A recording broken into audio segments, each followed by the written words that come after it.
Can you believe that Sam Darnold, Sammy D, does it again for the Minnesota Vikings? So much to love and so much to talk about in Sam Darnold's second career start for the Minnesota Vikings. And I'm going to dive into all of that in just a second. Plus video of his best throw of the day and a head coach who got emotional talking about Sam Darnold in his post-game presser. But first, I need to tell you about a Hoagland Farm. Contact Hoagland Farm at 952-491-1541 and get the best rotationally grazed 100% grass-fed beef. Orders are coming in right now. So contact Hoagland Farm and get the delicious steaks. I just put 2 steaks on my grill yesterday. Had a little over easy eggs with them, and they were smoked, by the way. Oh my gosh, it tasted so good. Contact Hoagland Farm and get $4.15 to the pound. I was at Walmart the other day. It's like $8 a pound for a chuck roast. Get it for $4.15 at Hoagland Farm. It's not even close. It's the best deal that you can make today. And get 20% off your first order by mentioning the Minnesota Tim podcast. 952-491-1541. Okay, Sam Darnold's performance. I don't know if there's another clutch quarterback in week 2 than Sam Darnold. You look around the league, and the only guy that might have been more clutch was Gardner Minshew. Down 10 to the Baltimore Ravens in the fourth quarter, and somehow, some way, they come back and beat the Baltimore Ravens. Sam Darnold in the fourth quarter was without Justin Jefferson, Jordan Addison, TJ Hawkinson. He's throwing the ball to Jalen Naylor, Brandon Powell, and Tristan Jackson. And some way, somehow, leads and orchestrates the game-winning field goal drive to defeat the San Francisco 49ers. Let me tell you this stat. The Minnesota Vikings, up 6, they need to score. Because what just happened was JJ gets hurt. Aaron Jones fumbles at the 2-yard line, which would have put the Vikings up 20. The 49ers go on a 99-yard touchdown drive. The Minnesota Vikings defense has been on the field for most of the game. And now Sam Darnold is throwing to teammates without wide receiver 1, wide receiver 2, and tight end 1. And the Vikings killed off 6 minutes and 46 seconds off the clock on that possession. And the 49ers needed 2 scores and no timeouts with 3 minutes and 30 seconds remaining. Talk about clutch. Sam Darnold was lights out, Mr. Clutch, sensational against the 49ers in week 2. And really against the Giants in week 1 too. He had one bad throw. The Minnesota Vikings were in scoring range. Fred Warner, best linebacker in the league, who also forced the fumble against Aaron Jones, picked him off as he was trying to find Trent Sherfield Sr. down the middle. It happens, okay? What I was impressed by, even despite the interception, was how he responded. He had some near disaster throws in the first half. He threw a ball in the end zone. It's like, oh my God. If that 49ers cornerback was paying attention, that would have been an interception. But he just kind of swatted it away. But he got picked. It happens. Look around the league. Mahomes got picked twice. Okay, not a big deal.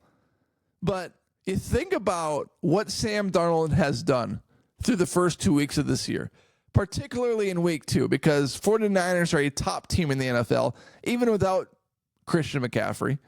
And my concerns about Sam Darnold, I think, were fair.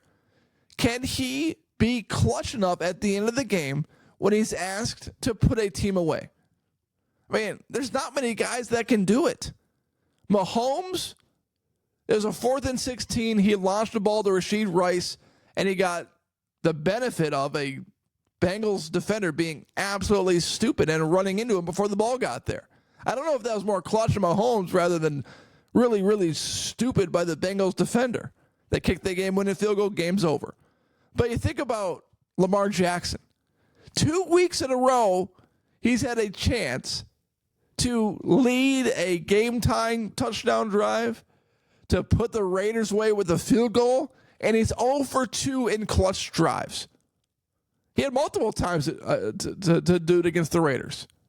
So he's 0 for 2 in clutch drives. Joe Burrow has a chance to put the Chiefs away in week 2. Fumbles the ball, Chiefs pick it up, they run it into the end zone. And then he got Sam Darnold without wide receiver 1, without wide receiver 2, without tight end 1, throwing to guys that aren't always on the field every single play. And he leads a game-winning field goal drive. And I said game-winning on purpose. Because if the Vikings punt that ball away, who's liking our chances in that situation? If the Vikings are forced to go 3 and out, who's liking our chances? Everyone had to be thinking the same thing. Oh, boy, here we go again. Jones fumbles. Well, first JJ gets hurt. Jones fumbles. 49ers lead a 99-yard touchdown drive. It's like, who's Sam Darnold going to throw the ball to? How are we going to get first downs? Well, he finds Brandon Powell on a beautifully designed third down play where, the rest of the wide receivers are like stacked on the right side. They cleared everybody out. Brandon Powell's wide open on the right, but he still got to execute. And then came Sam Darnold's best throw of the day, by far. Another third down play. 3rd and 8, near midfield. And Sam Darnold delivers this beauty to Jalen Nailor. I mean, look at this throw. This is a sensational throw right here. You look at the defenders to the left and the defender that comes in on the right. There's only one place to put this ball that protects Jalen Nailor and gives him a chance to make a play on the ball. He gets the ball over Fred Warner. He delivers it before the safety from the left can get there. And he delivers it before the cornerback on the right can get there. This put the Minnesota Vikings in field goal range. And essentially sealed the ball game. Because the 49ers had 0 timeouts left. This put them up by 2 scores. And first, we also need to recognize the catch by Jalen Nailor. Great adjustment on the ball. He's clearly a very talented wide receiver. Touchdowns in week 1 and week 2. So can't not recognize that either. But what a clutch throw on 3rd and 8 to Jalen Nailor. This was a remarkable, sensational, phenomenal performance by Sam Darnold. And Minnesota Vikings head coach Kevin O'Connell recognized it as well. Against his former team, just the amount of work that goes into that position on your quarterback journey when everybody decides that you cannot play. We always believed in him, and felt awesome to watch him go do that thing. So I'm really proud of Sam Darnold. There's a few reasons why he's emotional. Reason number 1, the Vikings are 2-0 with Sam Darnold. How can you not be emotional about that? Reason number 2, Sam Darnold's bounced around 4 different places, and now he's finally getting his footing with the Minnesota Vikings and looking like a legit QB1 when under the right circumstance. Team should be weary of that this offseason if he goes somewhere else. Under the right circumstance.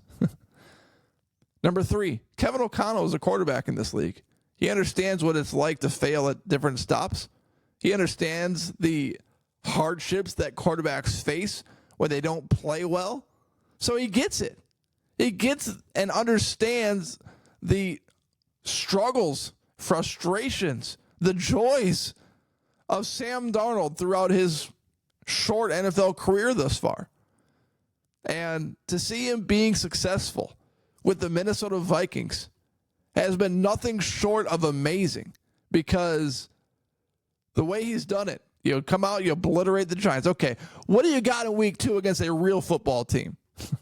Well, 17 for 26, 268 yards, 2 touchdowns, 1 interception, a passer rating of 109.1, a QBR of 62.9, took 3 sacks for 10 yards and loss.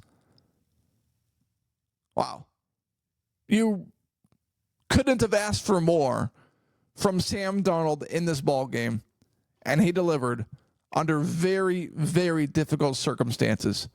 And I think he didn't only shock the 49ers fans, but he shocked Minnesota Vikings fans too with that final drive. The way he was able to put that game away was absolutely awesome. Thank you for watching. Hit subscribe right there, and thanks for making this podcast part of your day.